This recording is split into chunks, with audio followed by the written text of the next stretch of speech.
understand where they come from. So it's about not only educating, just the nation, but we're also looking at, policymakers, our sports organizations.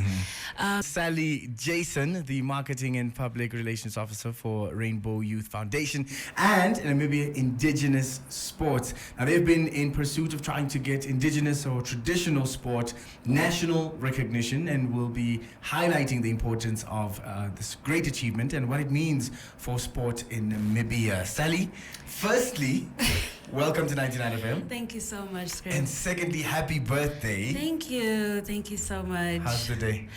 So Like the so birthday, good. not just the day. Oh, I feel 21. Nah. I don't care what my ID says. No, you're 21. You're 21 going on 20. Exactly.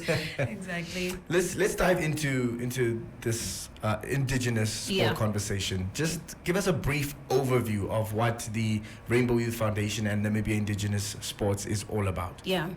Well, the Rainbow Youth Foundation was started about 5 years ago, but it's basically an organization where we are dedicated to, supporting and advocating for Namibian youths and our Namibian culture. Our mission is really about involving, creating, a safe space and a very inclusive space, and an environment where we are specifically targeting, youths from all levels of life, including those with disabilities, and we are trying to offer resources, education, community building activities. Where the Namibia Indigenous Sports comes in is basically an organization where we are aiming to promote our cultural heritage through sports, and so that's basically who we are. And is that the brainchild of this? Is it the traditional and just getting that heritage and that culture out there? Is that why it's so important from a national perspective? Yeah, it's very important from a national perspective because, with this modern world that we are in, culture can sometimes get so diluted.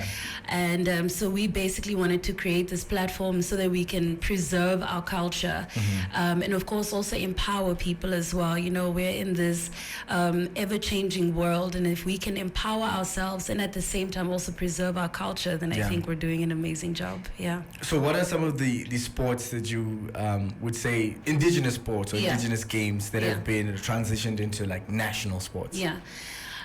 Well, we recently got traditional sports recognized nationally as a sports code.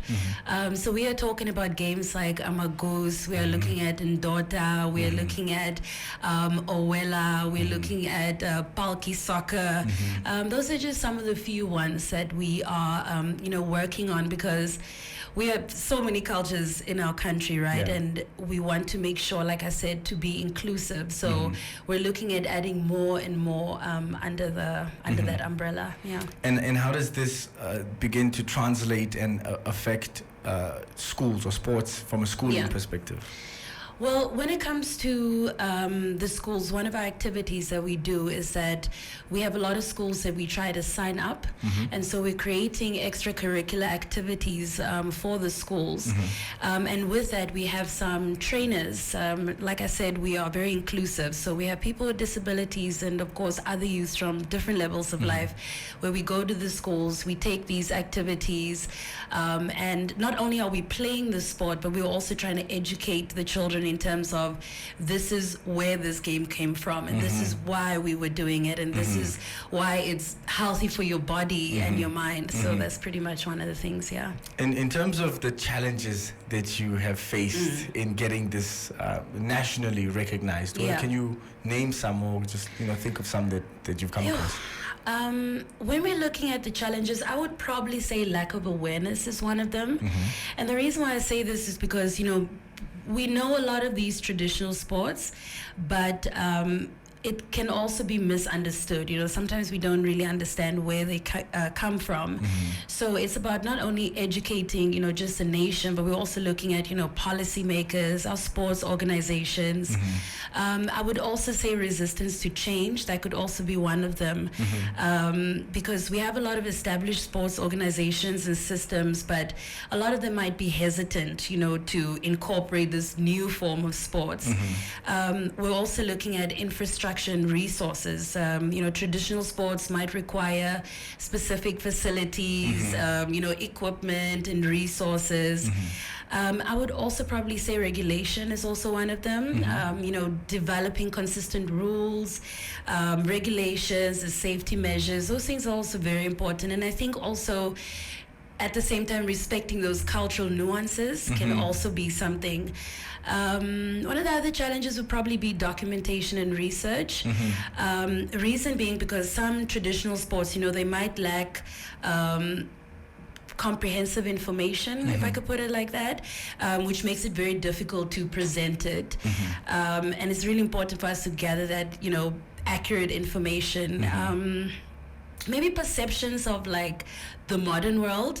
And what I mean by that is like, traditional sports might be viewed as less than cricket or less than soccer because it's being compared to like mainstream sports. So I think overcoming these perceptions is also really important. And then community involvement is also one of them.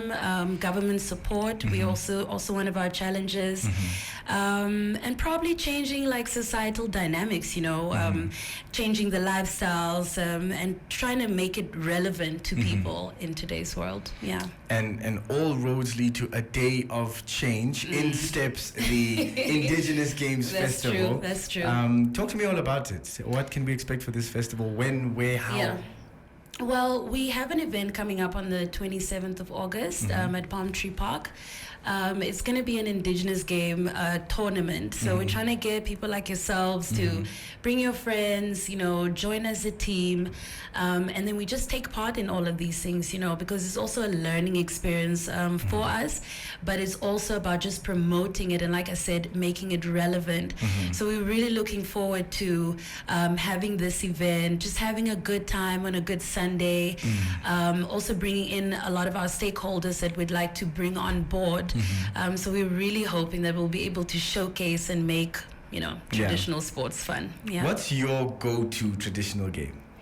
I'm a goose girl. I'm all about the speed and, getting the sand in and making sure I don't get blasted in the face while I'm busy playing. I would say that's probably mine. What about you? That's a classic. That one, I would say I'm a goose just because the family aspect of it is nice. It's a go-to. When I go to the village, there's no other way. It was those days, when we would, by the time, I don't know how old I'm sounding now, but by the time 21. the street, right. 21. By the time that the street lights come on, by that time you're so white from all the sand and, that fulfillment. So that's what we're really looking forward to. And it's always so amazing to go to the different schools and to just get that excitement out of them because our kids are so, they have their heads buried in phones. So we're trying to just get everybody to kind of disconnect and just have a good time, which is what will happen on Sunday. To look up and just smell the culture that is around you. Definitely. We're looking forward to the day and we're looking forward to seeing Indigenous sports grow and gain the respect and the participants and the energy and the fans.